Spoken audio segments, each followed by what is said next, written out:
សួស្តីបងប្អូនអរគ្នាខ្ញុំបានតូគីថ្ងៃនេះដែរយើងនៅមកបន្តសេចក្តីរបស់យើងតទៅមុខទៀតរំលឹកការពិភាក្សាមុនរូបដូររបស់យើងក៏បានធ្លាក់ចូលទៅក្នុងពិភពសម្រាមមួយយ៉ាងជ្រៅហើយនៅក្នុងពិភពនោះពោពេញទៅដោយក្លិនស្អុយនិងសត្វបិសាចសម្រាមជាច្រើនតើរបស់ទាំងអស់នេះជាស្អីរូបដូរត្រូវបានហុំព័ទ្ធទៅដោយសត្វសម្រាមជាច្រើនបិសាចសម្រាមមួយក្បាលបានធ្វើការវាយប្រហារទៅកាន់រូបដូរតែត្រូវបានគេគេចផុតចង្រៃយោពួកអាខួរក្បាលលីមួកស្អុយរលួយពួកអាមនុស្សថោកទាបទាំងអស់នេះតើពួកគេមានសិទ្ធិស្អីទម្លាក់ខ្ញុំមកនៅទីនេះដោយសារតែនៅទីនេះមានក្លិនស្អុយរលួយខ្លាំងពេករូបដូរមិនអាចរស់នៅទីនេះបានយូរនោះទេបើនៅតែដកដង្ហើមស្រូបក្លិនស្អុយនេះបន្តទៀតសួតរបស់រូបដូរច្បាស់ជារលួយមិនខានមើលទៅជុំវិញខ្លួនរកមិនឃើញកន្លែងណាដែលមានសុវត្ថិភាពសោះរេកតូទេខ្ញុំមិនអាចស្លាប់នៅទីនេះបានទេខ្ញុំនឹងស្វែងរកឃាតករដែលបានសម្លាប់រេកតូចាត់ការពួកមនុស្សអាក្រក់ដែលបានទម្លាក់កំហុសមកលើខ្ញុំភ្លាមនោះដៃរបស់រូបដូរស្រាប់តែបញ្ចេញថាមពលអ្វីម្យ៉ាងការប្រយុទ្ធទើបតែចាប់ផ្ដើមទេដៃកាន់ដុំដែកមួយអាថាក់ទៅកាន់បិសាចសម្រាប់មួយក្បាលសកម្មភាពទាំងអស់នេះត្រូវបានបរិះម្នាក់មើលពីចម្ងាយចឹងមានន័យថានៅទីនេះក៏មិនមែនមានតែរូបដូរម្នាក់ឯងនោះដែរល្បឿនផ្លាស់ទីយ៉ាងលឿនអាថាក់ទៅកាន់សត្វបិសាចតែដូចមិនអាចធ្វើអ្វីវាបានសោះថែមទាំងត្រូវបិសាចវាយឲ្យខ្ទាតទៅចិញ្ចាំងម្ខាងទៀតសត្វបិសាចពីរក្បាលបានឈ្មោះទៅកាន់រូបដូរអាថាក់មួយបានពុះខ្លួនបិសាចទាំងពីរនោះឲ្យស្លាប់ព្រមគ្នាបិសាចសម្រាមយ៉ាងធំមួយក្បាលបានប្រើកម្លាំងជើងរបស់វា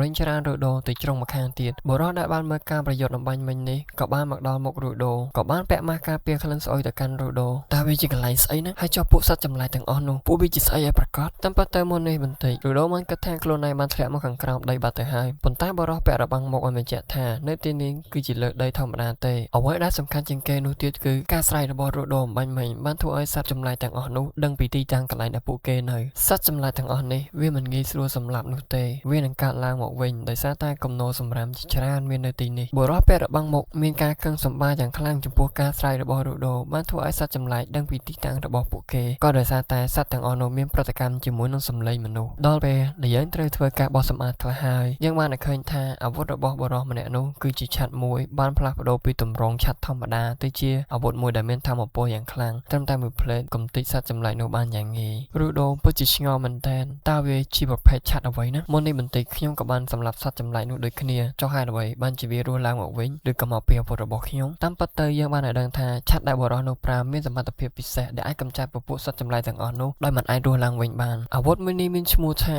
Unbreaker Octa Shader សមត្ថភាពរបស់អាវុធមួយនេះអាចបំបែកសត្វចម្លែកទៅជាបំណែកតូចៗដែលមិនអាចកាត់ឡើងវិញបានទេមើលទៅការប្រយុទ្ធពិតប្រាកដទើបតែចាប់ផ្ដើមនោះទេអាវុធដែលមានកម្លាំងខ្លាំងបូកជាមួយនឹងល្បឿនដ៏លឿនរបស់បុរសម្នាក់នោះក៏បានកំទេចសត្វចម្លែកអស់យ៉ាងច្រើនផ្លាស់ប្ដូរពីអាវុធដែលមានទម្រង់តូចទៅជាអាថាក់មួយយ៉ាងធំពីលើចុះទៅក្រោមសម្រាប់សត្វចម្លែកបានយ៉ាងងាយបុរសម្នាក់នោះមានឈ្មោះថា Engine រូដូក៏បានដួលសម្លាប់នៅក្នុងពិភពស្រមៃរបស់រូដូបានរំលឹកពីអតីតកាលដែលនិយាយគ្នាជាមួយនឹង Rector ប្រាប់ថារបស់ដែលយើងស្រឡាញ់នឹងមើលថាយកចិត្តទុកដាក់អស់រយៈពេលជាយូរមកវានឹងមានវិញ្ញាណស្ថិតនៅក្នុងនោះតែគ្រាន់តែជារឿងព្រេងប៉ុណ្ណោះតែសម្រាប់រូដូមិនគិតបែបនេះទេគាត់បានគិតថាវាអាចនឹងក្លាយទៅជាការពិតរបស់ទាំងនោះនឹងមានវិញ្ញាណ Rector ថាប្រហែលជាអញ្ចឹងដែរហើយចោះស្រោមដៃរបស់ខ្ញុំតែនឹងមានវិញ្ញាណស្ថិតនៅក្នុងនោះដែរឬទេនៅពេលភ្ញាក់ដឹងខ្លួនមកវិញរូដូត្រូវបាន Engine ចាប់ចងជាប់ជាមួយនឹងខ្សែច្រវាក់អូសទៅកន្លែងមួយទៀតពេលធ្វើដំណើររូដូឲ្យ Engine ឆាប់ដល់លែងគេភ្លាមខ្ញុំចង់ទៅរកពិភពខាងលើនេះរូដូមិនទាន់បោះបង់កំណត់ថានឹងចង់ឡើងទៅលើវិញទេឯងចង់ទៅវិញឯងមិនអាចទៅវិញបាននោះទេទោះចង់ទៅវិញក៏មិនមែនជាពេលនេះដែរពិភពខាងល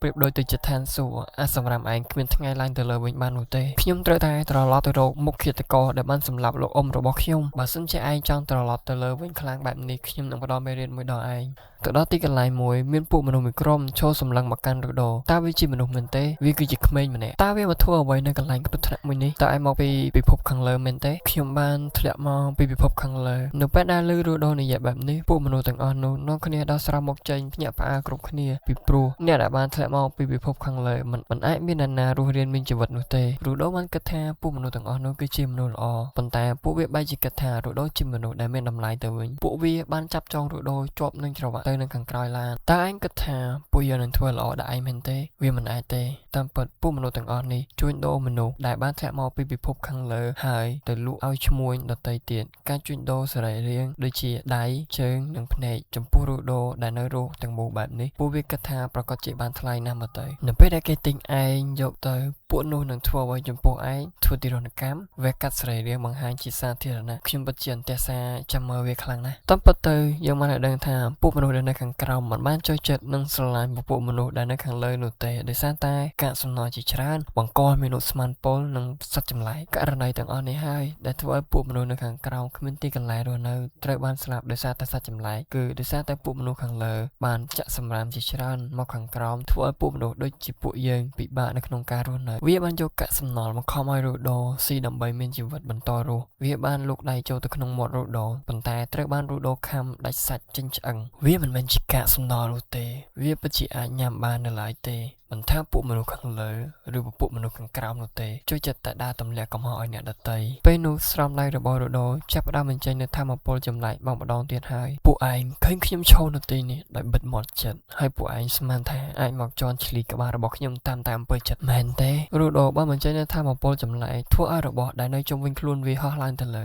សកម្មភាពទាំងអស់នេះត្រូវបានអ៊ីនជីនមើលមកពីខាងលើនិយាយថាអាក្មេងនេះវាមានថាមពលមិនធម្មតាមែនពួកឯងឆាប់កាត់ច្រវាក់របស់វាភ្លាមទៅវានឹងមិនមានថាមពលនោះទេបើវាគ្មានអាវុធរបស់វានោះតែអ្វីដែលពួកគេគិតគឺខុសហើយរូដូមិនមែនមានថាមពលដោយសារតែអាវុធទាំងអស់នោះទេថាមពលដែលរូដូបានបញ្ចេញមកតាមរយៈស្រោមដៃមិនថាអាវុធឬរបស់អ្វីផ្សេងឲ្យតែរូដូចាប់កាន់វានិងផ្លាស់ប្ដូរវាទៅជាអាវុធដែលមានថាមពលភ្លាមរូដូបានចាប់យកកង់ឡានមួយវាចំកណ្ដាលមុខរបស់វាបំរុងនឹងសម្លាប់បុរសម្នាក់ទៀតតែត្រូវបានអ៊ីនជីនចេញមកខុសតាន់ហេ